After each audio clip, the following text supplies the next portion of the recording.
Bueno, mis amados hermanos, en el día de hoy seguimos con la serie sobre los concilios universales. Ya habíamos visto el concilio de Nicea, el concilio de Constantinopla y el concilio de Éfeso. En el día de hoy vamos a mirar el concilio de Calcedonia. Pero para poder llegar al concilio de Calcedonia vamos a hacer una muy, pero muy breve reseña de lo que hemos visto hasta este momento. Tenemos entonces que comenzamos nosotros con el concilio de Nicea, el cual fue convocado por el emperador romano Constantino I, con el objetivo principal de resolver algunas disputas dentro de la iglesia cristiana. Y en este concilio se condena el arrianismo. Se rechazó la doctrina de Arrio, que afirmaba que Jesús era una criatura creada y no coeterno, ni de la misma sustancia que Dios Padre. El concilio declaró que el Hijo es de la misma sustancia que el Padre, reafirmando la plena divinidad de Cristo, así como también se formuló el credo de Nicea, que se convirtió en una declaración fundamental de fe para los cristianos, afirmando la divinidad de Cristo y su eternidad como tal. Después de eso, nosotros pasamos al concilio de Constantinopla, que fue en el año 381, el cual fue convocado por el emperador Teodosio I.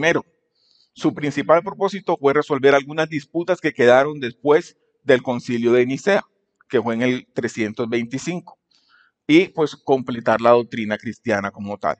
El punto clave del concilio de Constantinopla fue la confirmación del credo niceno como tal, y el concilio también reafirmó las decisiones que se dieron en el concilio de Nicea, incluyendo obviamente la condena al arrianismo, que fue lo que se condenó pues obviamente en el concilio de Nicea, que tenía la herejía de que negaba la divinidad plena de Cristo como tal.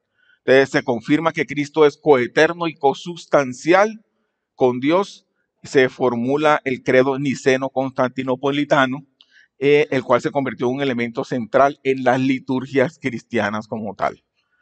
Después del concilio de Nicea y del Constantinopla, pues entonces pasamos al de Éfeso, que fue el que nos habló el pastor Alexander el domingo pasado.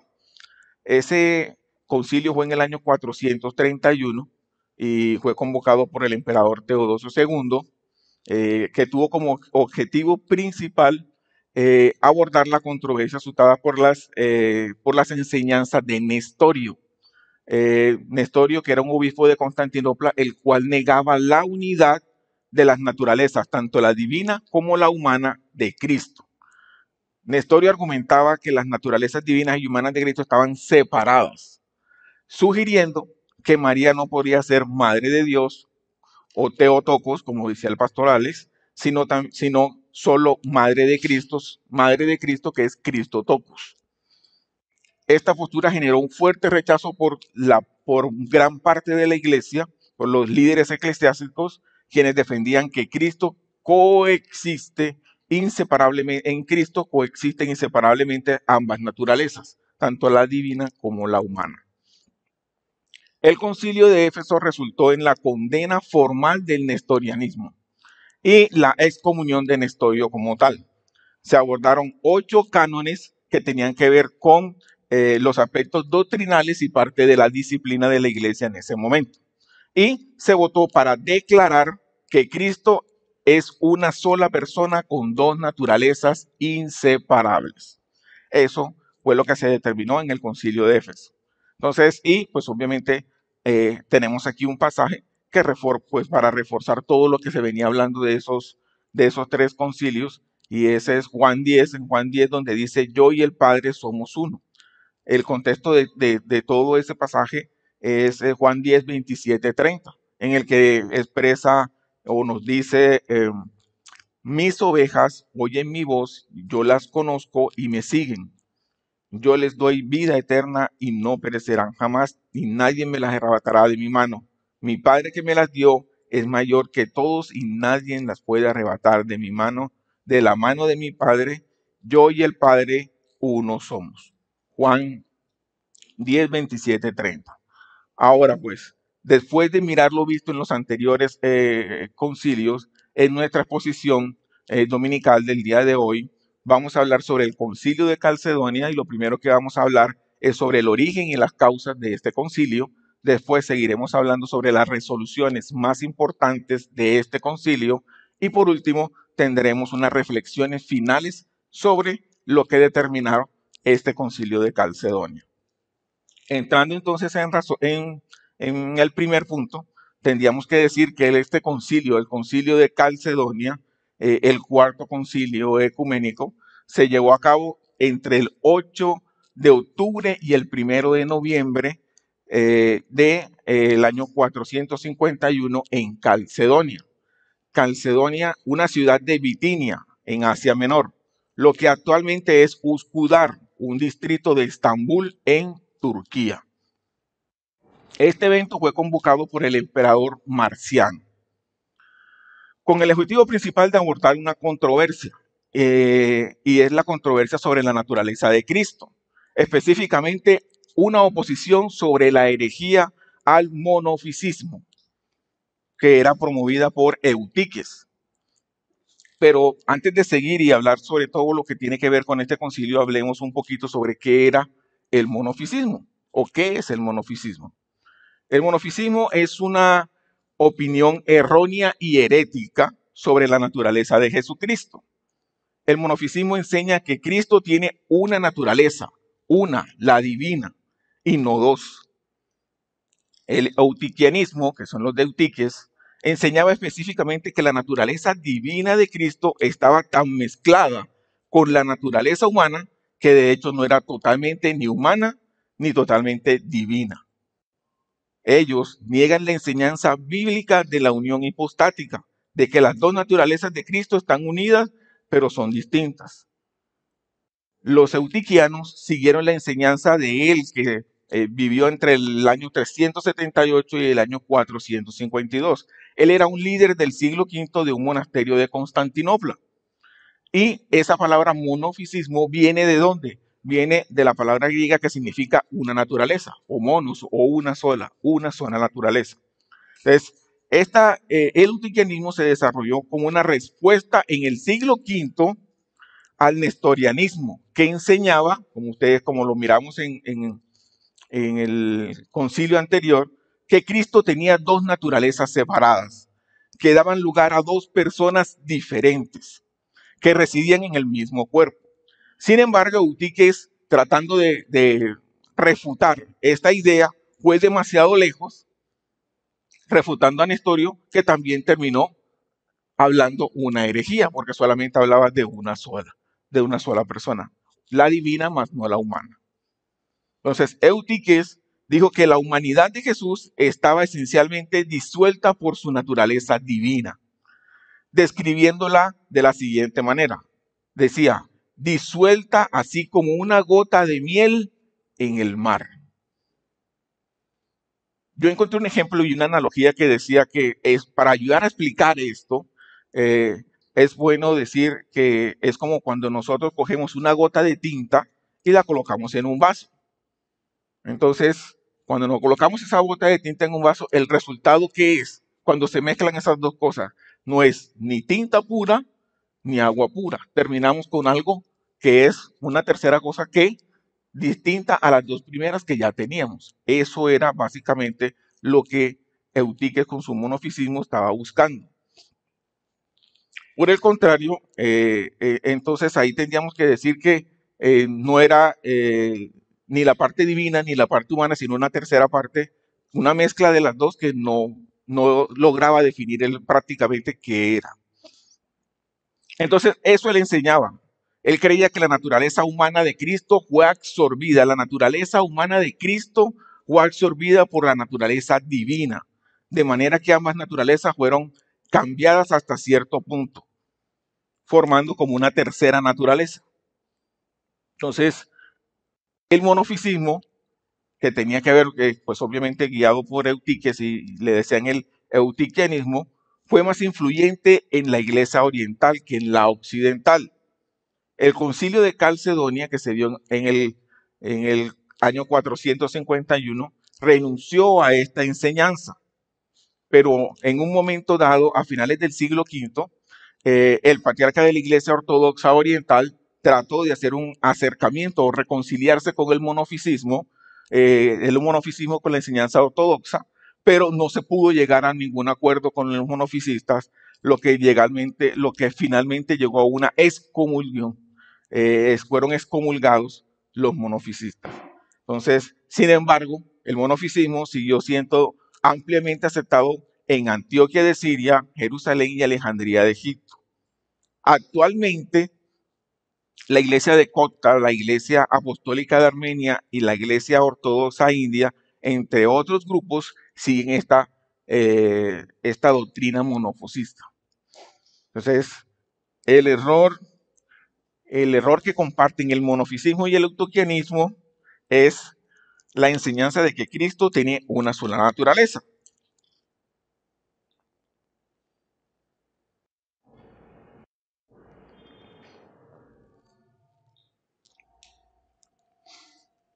Pero la doctrina de la naturaleza de Cristo, ¿por qué es tan importante que la toquemos aquí? La doctrina de la naturaleza de Cristo es decisiva cuando se trata de la expiación. Si Jesús no hubiera sido verdaderamente y plenamente hombre, entonces no había podido ser un verdadero sustituto de la humanidad. Si no hubiera sido verdaderamente y plenamente Dios, entonces su muerte no había podido expiar nuestros pecados. De ahí lo grave y por lo cual se atacaba tanto este tipo de doctrina. El concilio fue convocado tras la muerte, para seguir entonces ya cerrando la parte del monofisismo y entrando nuevamente a lo que es el concilio. El concilio fue convocado tras la muerte del emperador Teodosio II y es cuando Marciano entra. Pero Marciano, ¿por qué entra? Entra porque el emperador que estaba antes, que era Teodosio II, tenía mucha afinidad y mucho acercamiento hacia lo que era el monofisismo. Entonces él viene y pues obviamente Marciano convoca este concilio de Éfeso en el año 431. Bueno, el concilio de Éfeso fue en el 431, Teodosio II muere en el 450 y Marciano convoca este concilio de Calcedonia un año después, en el 451. Y en el contexto de este concilio lo que se quería reafirmar, lo que quería reafirmarse en este concilio de Calcedonia era sobre las dos naturalezas de Cristo, tanto la divina como la humana en una sola persona. Eso era lo que se quería reconfirmar en este concilio. Entonces, este concilio fue el que más participantes reunió para sus decisiones. Se dice que aproximadamente se reunieron entre 520 y 630 personas o participantes en este concilio, uno de los que más personas reunió para tomar decisiones. Pero, ¿cuáles serían las causas de este concilio? ¿O qué llevó a este concilio? Entonces, tenemos 3 puntos, o sea, 3 para determinar sobre cuáles fueron esas causas del concilio. La primera fue la controversia nestoriana. Esa controversia nestoriana, Nestorio, que era de Constantinopla, que sostenía que las dos naturalezas de Cristo, tanto la divina y humana, están completamente separadas y que María no podía ser llamada Teotocos o Madre de Dios. Pues bueno, esto fue lo primero una de las causas por las cuales se convoca este concilio. Es primera causa, la controversia nestoriana y dejar pues obviamente claro esa parte de la naturaleza divina y humana de Cristo. Y otra causa por la cual se convoca el concilio es el monofisismo, del cual hablamos ahora anteriormente, que es como reacción a que ustedes, como les decía, el monofisismo aparece como reacción al nestorianismo, pero al final termina siendo una herejía y pues obviamente se convoca al concilio para también rechazar esto como tal. Y por último, una necesidad de una declaración clara. Una declaración clara, pues obviamente ante todas las posiciones que habían y las divisiones que se estaban creando, pues obviamente lo que se quería o lo que quería Marciano en ese punto era un concilio ecuménico que diera una definición oficial sobre la naturaleza de Cristo y resolver esa controversia como tal. Entonces, en el concilio de Calcedonia se aprobaron unas decisiones muy importantes. Esas decisiones, ¿cuáles fueron? la primera decisión que se tomó, la más importante, fue la definición de fe de Calcedonia.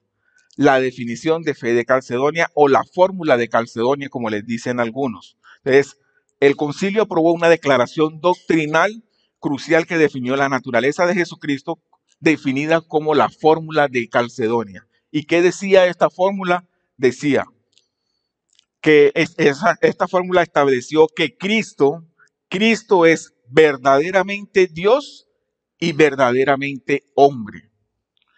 Tiene dos naturalezas, la divina y la humana, que existen en una única persona, sin confusión, sin cambio, sin división y sin separación.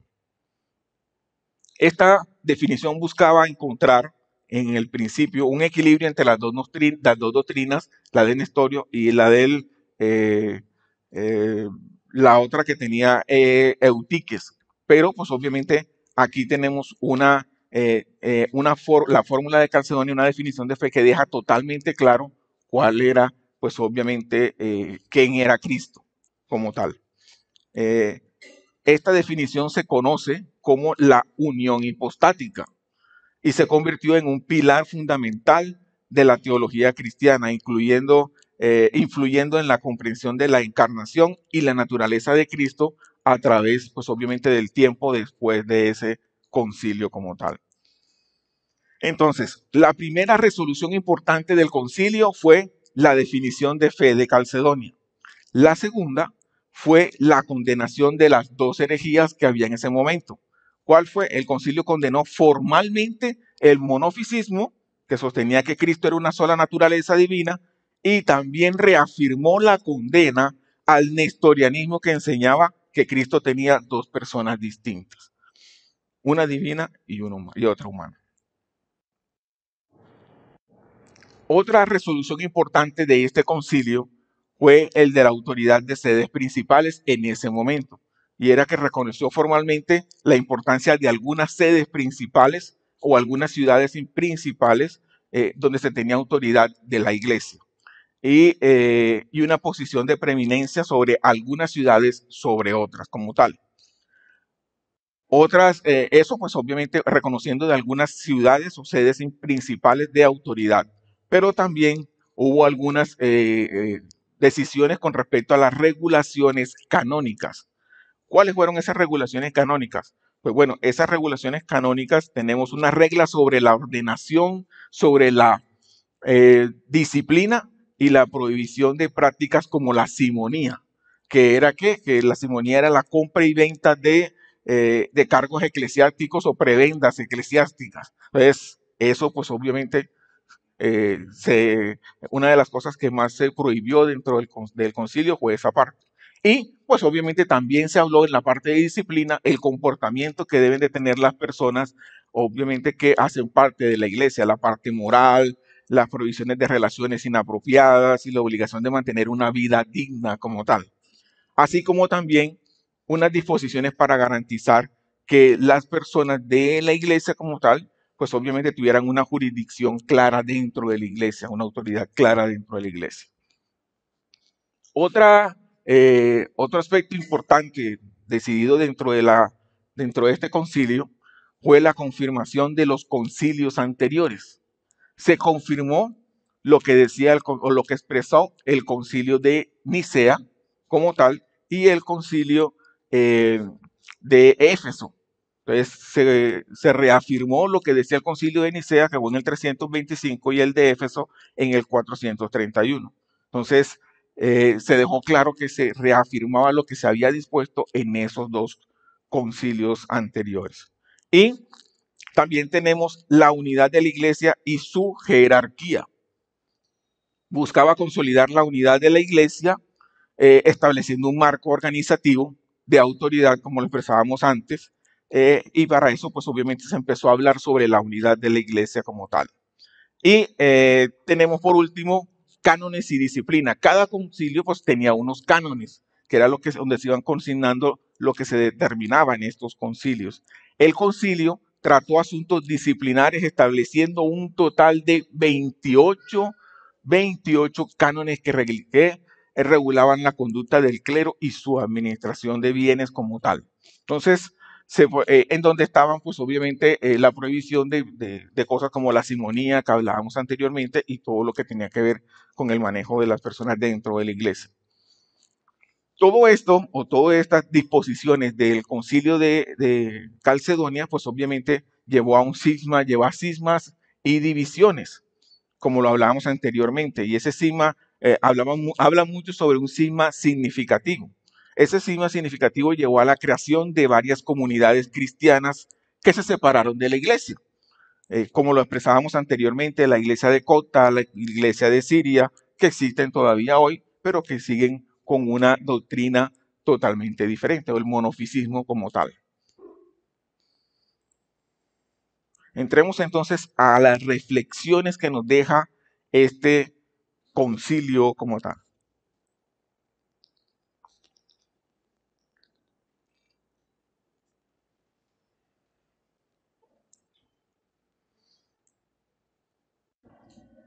Lo primero que tendríamos que decir son las definiciones dogmáticas del concilio fueron reconocidas como infalibles. Bueno, las definiciones dogmáticas del concilio fueron reconocidas como infalibles por la Iglesia y también aceptadas por muchas denominaciones protestantes, como la comunión anglicana y el luteranismo. Sin embargo, las iglesias ortodoxas orientales y la Iglesia de Asiria del Oriente continúan rechazando sus decisiones. Durante estos últimos 1500 años, hasta estos últimos días, prácticamente todos los teólogos cristianos ortodoxos han definido su ortodoxia haciendo referencia a este concilio, al concilio de Calcedonia. Esto ciertamente también incluye la tradición reformada. No podemos pensar que los antiguos concilios ecuménicos fueron infalibles, pero generalmente tuvieron la razón de manera gloriosa en lo que afirmaron. Y que los cristianos que toman en serio la iglesia y su historia deben considerar estos grandes concilios en el desarrollo de la vida del pueblo de Dios, que pues obviamente tiene que ver mucho con lo que nosotros pues pensamos y creemos como tal, y sobre todo en la parte de la naturaleza de Cristo como tal. Nosotros entonces, siguiendo todas estas enseñanzas, hemos de confesar entonces a un solo y el mismo Hijo, nuestro Señor Jesucristo, el mismo que es perfecto en deidad, el mismo que es perfecto en humanidad, verdadero Dios, verdadero hombre, el mismo con cuerpo y alma racional, consustancial con el Padre en cuanto a su naturaleza divina y al mismo tiempo consustancial con nosotros en cuanto a su naturaleza humana. En todo semejante a nosotros, pero sin pecado, engendrado por el Padre en la eternidad en cuanto a su naturaleza divina.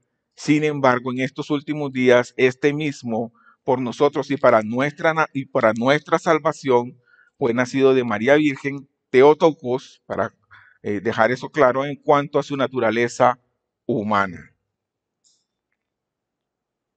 Reconocemos a uno solo y al mismo Cristo, Hijo, Señor, unigénito en sus dos naturalezas sin mezcla ni confusión, sin cambio ni mutabilidad, sin división y sin separación.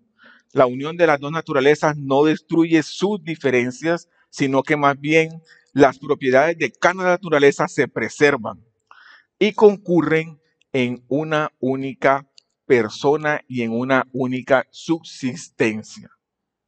Estas dos naturalezas no están de ningún modo partidas o divididas como lo expresaban las personas que estaban tratando de decir que solamente era una o eran dos divididas.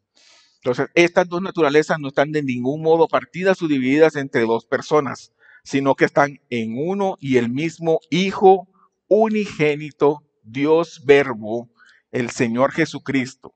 Como los profetas nos instruyeron desde el principio, como el mismo Señor Jesucristo nos enseñó y como el credo de los padres nos los ha legado. Pero tal vez para poder nosotros apreciar lo que se logró en el concilio de Calcedonia, sería bueno que nos preguntáramos qué habría sido de todos nosotros si esas dos corrientes, la de el nestorianismo y el equitismo, hubieran triunfado o hubieran seguido adelante, ¿qué hubiera pasado? Sería una pregunta que nos haríamos nosotros. O sea, ¿qué hubiera pasado entonces? Partamos entonces primero del nestorianismo. ¿Qué hubiera pasado si la encarnación en verdad consiste en un hijo humano de María, siendo habitado por un hijo divino de Dios? Entonces, en principio, Cristo no es diferente de cualquier ser humano. En cada hombre santificado, entonces, habita el Hijo de Dios. ¿Fue Cristo simplemente el máximo ejemplo de esta realidad? Sería lo que tendríamos que preguntarnos. Si es así, no ha ocurrido absolutamente ninguna encarnación verdadera. No podemos decir Jesús de Nazaret es el Hijo de Dios. Solo podríamos decir entonces Jesús de Nazaret tuvo una relación con el Hijo de Dios. Pensemos en las implicaciones de esta afirmación para nuestra doctrina. Para nuestra doctrina de la expiación, tendríamos que decir que somos salvos por los sufrimientos de Jesús, meramente humano a quien resultaba que moraba Dios. ¿Acaso eso no nos llevaría inevitablemente a creer que el sufrimiento humano, o tal vez nuestro sufrimiento podría expiar nuestros pecados? Sería la pregunta que nos haríamos si eso hubiera triunfado hasta este momento. Y pensemos en lo que ocurriría con nuestra adoración. No adoraríamos entonces a Jesús, sino solo al Hijo Divino de Dios que moró en Jesús. ¿Qué confusión tendríamos nosotros en ese momento? Esto destruiría por completo la adoración cristiana. Eso con respecto a lo que sería el nestorianismo, si el nestorianismo hubiera vencido en ese momento. Pero ¿qué sucedería si el eutiquismo hubiera pues, triunfado en ese momento? Si la humanidad de Cristo se perdió y fue absorbida por la divina como tal, como una gota, como decía él, una gota de vino en el mar o una gota de miel en el mar. Entonces, de nuevo, no ha ocurrido ninguna encarnación. En lugar de que Dios se hiciera hombre, tenemos un hombre siendo aniquilado por Dios. Uno puede ver cómo esta idea se hubiera prestado para muchas cosas, hasta para misticismo, porque entonces siempre sería el ser humano absorbido por Dios. Si Cristo fue nuestro patrón, entonces ¿acaso también nosotros como tal podríamos buscar que nuestra propia humanidad se pierda y sea absorbida por Dios? Sería lo que pensaríamos si eso hubiera funcionado. Pero entonces, ¿qué sucedió? En Calcedonia se opusieron con firmeza a estas dos tendencias. Ellos afirmaron que Cristo es en verdad una sola persona divina, no una alianza entre una persona divina y una humana como enseña el nestorianismo. El sujeto, el yo, el agente personal que hallamos ahí en Jesucristo es un singular y no plural. Esta persona es el Hijo unigénito, Dios Verbo, el Señor, la segunda persona de la deidad. Por eso María es llamada con razón Madre de Dios. ¿Verdad que Nestorio rechazó con vehemencia? Pero la persona que nació de María fue precisamente el Hijo de Dios. María es la madre del Hijo de Dios encarnado.